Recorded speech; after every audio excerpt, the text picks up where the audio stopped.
We appreciate you listening today. Thank you for joining us for Elko Live, our weekday radio show. I'm your host, Lori Gilbert, and today we're catching up in Elko County School District news. We're very pleased to have our Elko County School Superintendent, C.J. Anderson, is returned, and it is great to see you, and I know we have a lot to go over today, C.J. Hello, Lori. Great to see you again, and thanks for having me here. Thank you so much. Well, with the school year well underway, there are some new policies, some things that we can update, some exciting prospects on the horizon. But we do begin our broadcast today with some solemn news out of West Wendover, where high school students were apparently involved in a fatal shooting over the weekend. It is under investigation. I'm getting all the information from the Elko County Sheriff's Office, only from official sources. From what we understand, on October 3rd, detectives were called to assist West Wendover police to investigate a shooting that involved 3 individuals. Now, detectives then learned that there was a fight at the West Wendover High School, and that led to a second altercation on Sage Street. That's where 2 male subjects pointing firearms at each other.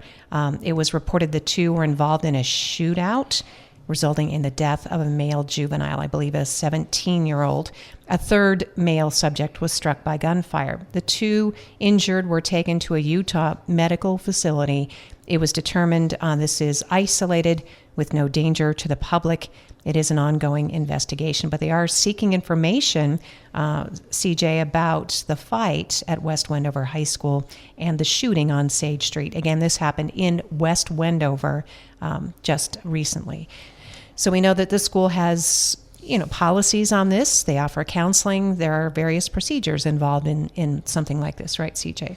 Yeah, that's absolutely correct. And first and foremost, obviously, we're deeply saddened by the sudden and tragic death of one of our students, and all of our heartfelt condolences and our support and whatever we can offer go to the family of that student and really to the entire school community of West Wendover. I mean, these things are not unfelt by really almost anyone. We all have, whether you're a parent of any child or you're a young person who has a friend or you're a community member that interacts with these people around town, no one, I don't think really it's possible for anyone to be not impacted by when something like this happens. And so,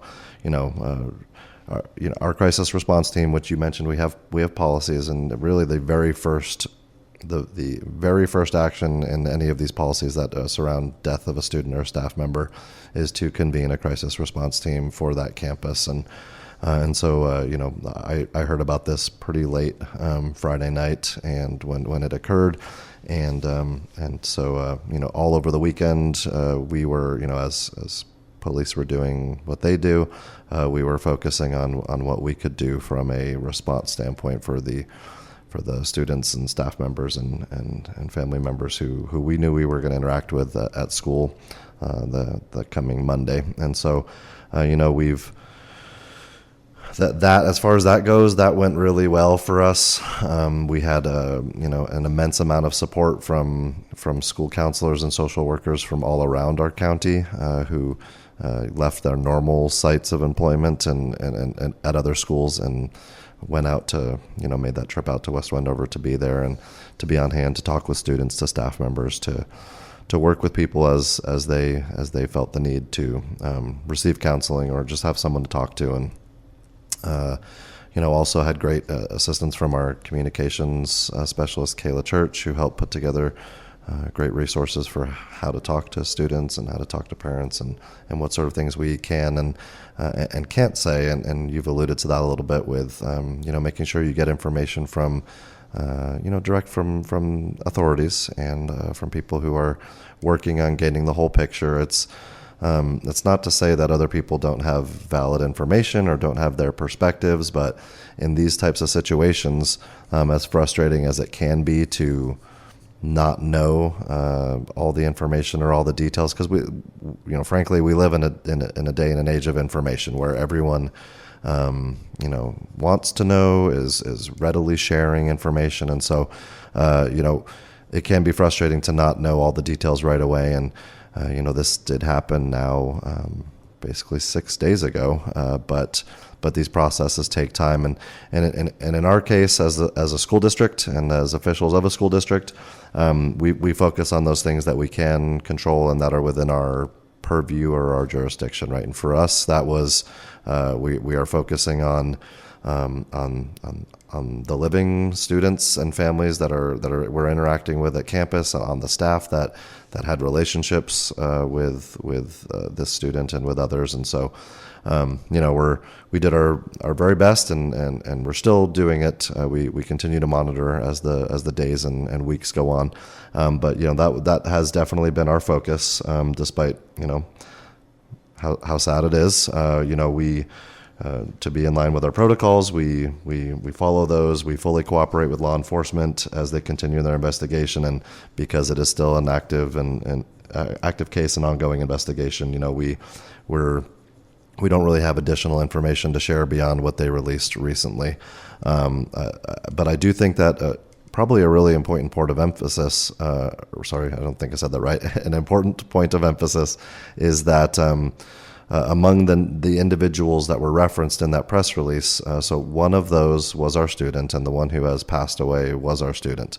None of the other individuals involved in the shooting or other wounded from the shooting are students at our campus. There's questions around, how safe is it to be at the campus? Are there kids? Are there other students that are kind of at large, so to speak, that they're investigating? And our best understanding of that is that that's not the case. But again, without knowing all the information, it's really hard for us to say. But we feel confident and have been reassured that really the school's only involvement in this is that the young man who died was a student at our school, and that the original altercation that preceded the shooting happened on school property. But that is the extent of the involvement that the school has from a law enforcement and legal standpoint. And again, our focus now is on how do we support people who are hurting from this, and how do we not get in the way and not compromise an investigation that law enforcement is conducting. Elko County School Superintendent C.J. Anderson again talking about that fatal shooting involving a West Wendover student on Friday, October 3rd. Again, just reiterating the significance of it. It did not happen on school grounds. That's very important to note. Yes, there was an initial fight, but the shooting took place on Sage Street, not on the campus. There is no information about the motive, and the only way to responsibly share firsthand information is to report it to local authorities. The Elko County Sheriff's Office is assisting in the investigation, and they ask that if you do have any firsthand information to share, to please call the Sheriff's Office tip line 775-748-1684, or you can reach out to Lieutenant Doug Fisher directly at the Elko County Sheriff's Office. But thank you again for the update.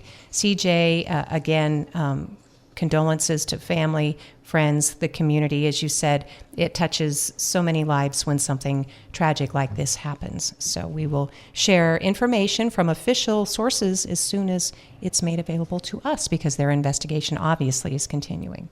Yeah. Just one other note, and I don't have direct link or information or anything like that, but one of the things I can't remember the exact quote, but one of the Mr. Rogers quotes was, when things are tough, look for the helpers. And I think if there's a way people want to help, and obviously if you have information, that's incredibly important that you share that information with the authorities. But it is my understanding that there are efforts going on within West Wendover to assist the family of the young man who died, and I don't know if it's a GoFundMe or something like that, but there are opportunities to assist both the families of the people that have been impacted, as well as support first responders and law enforcement efforts and things like that are going on. So if someone's looking for a way to help, I know there are opportunities out there for that community. Thanks, CJ. That's an important reminder. Again, it does impact the local emergency rescuers and the entire law enforcement community. It's especially difficult to investigate any type of tragedy that involves young people, certainly, and something that obviously could have been avoided. So we want to talk about the school trustees, I believe, traveling to Owyhee recently to get an update on the school construction there. CJ, what can you tell us? Yeah, so in conjunction with our mobile board meeting that we had 2 days ago in Owyhee, we scheduled a tour for the trustees and some of our district leaders of the Owyhee combined school construction site for the new building. I'd seen some pictures and heard rumors of how it was progressing, because the last time I was out there was the third day of school, I think. And so, we went on out there, and we have I'm sure we'll have some pictures posted soon of the progress. Kayla Church was out there with me, and among others, and took some wonderful pictures of the progress. And it's really coming up there. I mean, it's still going to be a long time until it's finished, because that's just the nature of builds like this. They take a few years to do. But the before, where it was just dirt being moved around, and it kept feeling like it was just dirt being moved around, you wondered, is it ever going to turn into anything? And but the foundation is there, the concrete slab is poured. There are rather large walls that have gone up. I don't know what percentage of the walls are up, but I mean, from a glance at the site, it's at least half of the walls are up there, and there's a lot of like utility infrastructure that's run through in the ground already, and so there's a lot going on there, and they're on great pace.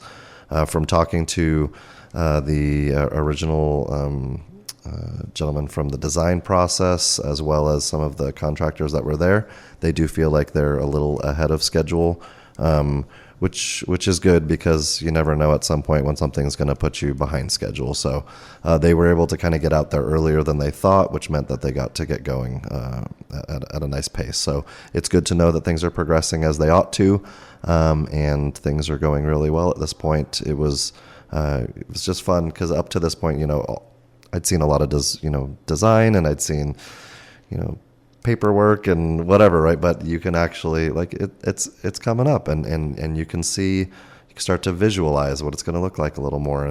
And so it's going really great. And the other kind of encouraging element of all this, and we had a conversation with tribal leadership before we went and did the site visit, and then also talked about this a little bit at the board meeting, was that there's just like a really good combined effort among lots of different entities right now to make sure that this school is going to be able to be completed in its entirety, because as we've documented before, the original bill of $64.5 million is not nearly enough to construct a school anywhere, never mind a school in Owyhee for K-12. And so it has taken kind of additional legislative work. It's taken additional fundraising work. It's, and there's still work to be done to get there, but the path forward is optimistic, and I think we have a pretty good plan in place for how we're going to make it happen. But yeah, just great to go out there, and not all of our trustees could make it, but we had 4 of them there with us on the site, and they were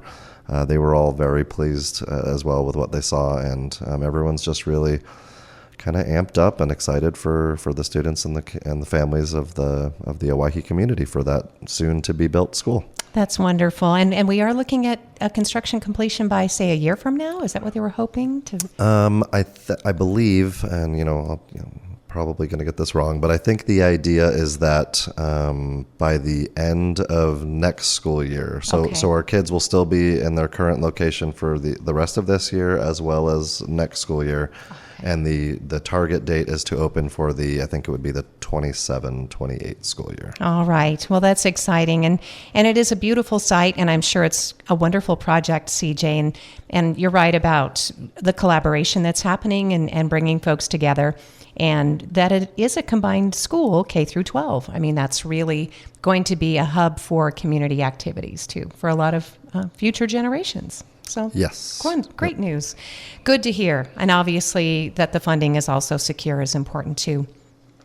So we're visiting with our school superintendent, CJ Anderson, today. And among the various topics, we thought we have some terrific news about 7 of our Elko County schools making some improvements. And what is the star rating for someone who maybe isn't familiar with that, CJ? The star rating, just trying to like objectively describe it here. The star rating is a kind of simplified way of giving an accountability measure to how schools are doing. And so there are a lot of different metrics that go into determining what a star rating is. And if anyone wants to learn more about that, we're going to have an opportunity here at our next board meeting on October 21st. But, it takes into account test scores. It takes into account chronic absenteeism, graduation rates, participation rates, growth. So even if, test scores aren't as high as you want them to be, what is the growth metric saying? So there's lots that goes into how this system, which is, known as the NSPF, which is the Nevada School Performance Framework. And all of that is summarized into something that's really digestible for people, which is a star rating of 1 to 5, with 5 being the best and 1 being the lowest rating. So every school across Nevada receives one of those ratings. Before I get too far into this, something that I do, I'll just be like authentic right now is I personally don't put like a ton of weight into star ratings because I believe that they only measure a very few specific things that our schools accomplish. When I know that our schools are asked to accomplish so many things. And so, this star rating is indicative of those few select things that the framework is designed to measure. I always say that we know that our students and staff are much more than a score. They are individuals, they are communities, and I don't want to diminish the accomplishment that some schools have got as well. So what I do know firmly is that all of our schools are working every day so hard. Our kids are trying their best. Our staff are giving solid instruction, and so we do want to celebrate every step forward that our students and staff make as they try every day their very best. So on that note, we do have 7 schools that did increase their star ratings from the 23-24 to the 24-25 school year. Jackpot Middle School earned a 5-star rating, which is the highest rating you can get. So congratulations to Jackpot Middle School. And so they increased from less than that to 5 stars. Mountain View Elementary actually increased from a 2-star to a 4-star rating from 2 years ago to last year, which is excellent progress. To even move the needle 1 star can be tough to do, and so to make that jump 2 stars in 1 year is impressive. Wells High School maintained their 4-star rating, which is excellent. And then we had. We had some other schools, 5 other schools that increased their star rating, and those schools are Carlin Elementary, Carlin Middle, Elko Grammar No. 2, Jackpot Elementary, and West Wendover Elementary. So all of those increased as well. The not named schools, either the majority of them stayed right where they were at, and we did have, I think, 3 schools that their rating went down by I think it was a star for each of them.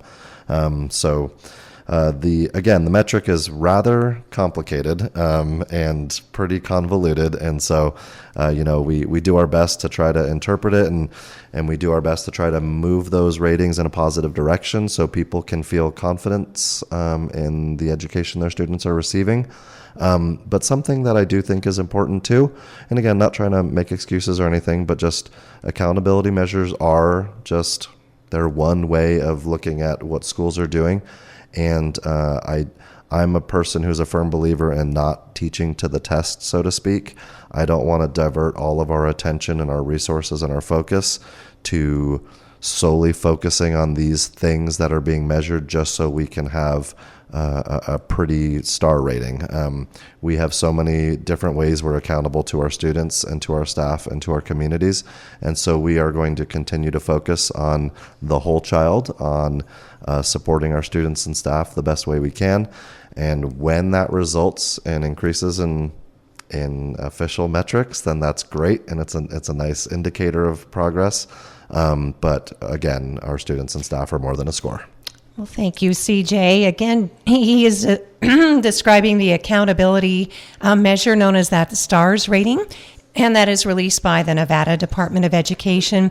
As you said, there are so many different variables in those metrics, and schools in Elko County are also, they vary. You know, we know lawmakers raise the bar, they hold the purse strings, and so they like to come up with these measurements, CJ. But, you know, we have one-room schools, and we have border communities, we have huge campuses, and then, as we said, you know, a one-room school. So it's really difficult to compare. One thing you mentioned, though, was attendance, right? Yeah, so attendance is obviously incredibly important. It's crucial. You know, there's a saying among educators and in the education realm that attendance affects achievement or impacts achievement, and we know that's true. It's and that goes for students, that goes for staff. We see classrooms that suffer when you have staff members that have prolonged absences because of medical issues or family emergencies and things like that, when students don't have access to that teacher. And so attendance is so crucial for both our staff and our students. As far as the state of Nevada is concerned, you know, missing 10% or more of your days of attendance at school is considered chronically absent. And so we, you know, that's one of the metrics that we are held to, is chronic absenteeism. And so when a school has a high chronic absenteeism rate, which is not necessarily dependent on how well a teacher is teaching, that is whether or not students and parents are making sure that a student's attendance is prioritized. That's something that negatively impacts our school ratings when students are not present. And you know, we obviously have different efforts that we make to reach out to students who are not in regular attendance, and to you know, remind people of the importance of those things. I've even seen, you know, as creative as last week, Elko High sent out this just like a really funny little video letting students know that we want you here and you need to be here. That was a great video. Yeah, I was actually not having the greatest day when I saw that video, and it made me laugh. And so we put lots of efforts into that. But yeah, plain and simple, not only is it important for achievement, it's also important for involvement and for collaboration, and for students to be engaged in the school community, to strengthen and develop those relationships. Like, there's so much, for me, it's the superpower of, you know, I don't pretend like public education solves all woes and problems, but I think a really crucial part of public education is the ability to be near a group of peers from whom you have different upbringings, you have different racial, cultural, ethnic, religious backgrounds, and you're able to have exposure to different ideas and ways of being and ways of knowing, and so there's so much to be gained just by showing up, and I think it's an important skill, honestly, for, you know, a little bit of a soapbox here. Like, it's an important skill for parents to teach students, is to be present where you're supposed to be and to show up. Not one of us adults who has a child who we insist goes to school can get away with just not showing up to work when we kind of don't feel like it. I mean, we have allotted days and sick days and things like that, but there's an expectation when you're employed to be there every day and to show up and to produce and to do your best, and those habits start when you're young, and so really encourage parents to prioritize attendance for their students, and both for their educational well-being as well as their social and just developing those habits nice and early.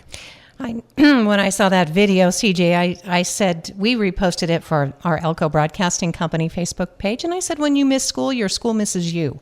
Because I know that that's something that when I was growing up that, that was said in our family, is you'll miss your friends, your teachers will miss you, they'll wonder about you. Because you're right, people have good days and bad days. But it's sometimes on those bad days, if you're not sick, like physically sick, maybe you are suffering emotionally, but you need to pick me up, and you might find it with your friends at school and your peers and your opportunities. It might be a day where somebody brings cupcakes. You just don't know. I mean, that's the beauty of community, and school is community. Absolutely. So thanks, CJ, for reminding us again. And hopefully you love your school. And if you are struggling, and if you're a parent listening, and you don't know what's wrong, please reach out. There's so many resources, and it's okay not to be okay. But there are lots of groups, student groups. There are professional counselors. We have many more resources than we used to. Yep. And these are some of the wraparound services that I kind of sort of alluded to during the accountability conversation, right? Mm-hmm. Like there's so much that we do. There is nothing within the star rating that says how well are you providing mental health services, right? We know that's important. We have fiscal resources, we have human resources, we have all these ways that we try to address individuals' needs because we are focused on individuals. And so that's just one example of, we're not measured on that, but it's a priority for us and we know we're doing it. And yeah, we absolutely want students at school, not because of the accountability rating, but because we know that in so many different ways they're going to be better off if they're just present where they're supposed to be. It's helpful. Thank you, CJ. I know we've covered a variety of topics today, getting close on our time, but I just wanted to make sure we had enough to talk about the most important things on your list. And we started out with various topics. Is there something that you want to make sure that we're addressing, or I can just pick the one out of the hat? I brought some notes to talk about the federal shutdown and how that can impact schools, or just to kind of set people's minds at ease. Really, when that happens, we thankfully we get a lot of communication both from partners at the national level as well as the state level to make sure that we know how to handle moving forward during a shutdown like this. And so, just to give a quick idea of what that means for our students, our schools, and our district here at the local level. So, just most importantly. It's a message of reassurance. I don't want to downplay the government shutdown, but for as far as our purposes are concerned in the immediate future and the short term, our schools are going to operate exactly as they have been and do, with minimal to no disruption to any of our day-to-day operations for students and teachers. We do have a little bit of history, both recent and not so recent history about kind of these situations. It's since 1976, our federal government has had 20 different funding gaps, right? So over a roughly 50-year time frame, this has happened. There have been 20 different funding gaps, which have led to 10 different shutdowns. So, on average, this happens every 5 years or so. And they definitely do cause anxiety among people politically, which is, to be expected. But they don't impact our schools too much. And they also have historically been relatively short. Some have lasted as few as just a few days, or as little as just a few days, or the length of a weekend. And the two longest shutdowns in recent history were 21 days in 1995 and 35 days in 2018. So that's the very longest one has shut down in recent history, was 35 days.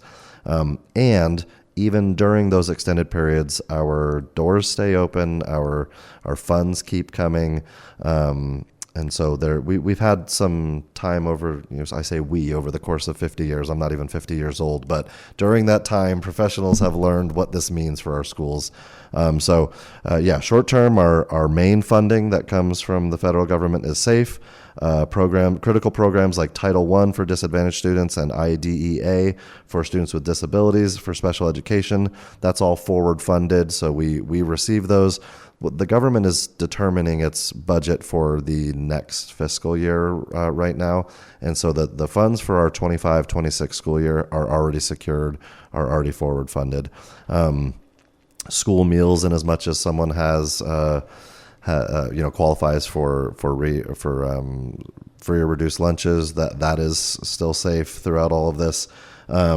So in large part, there's not a whole lot that is going to impact us.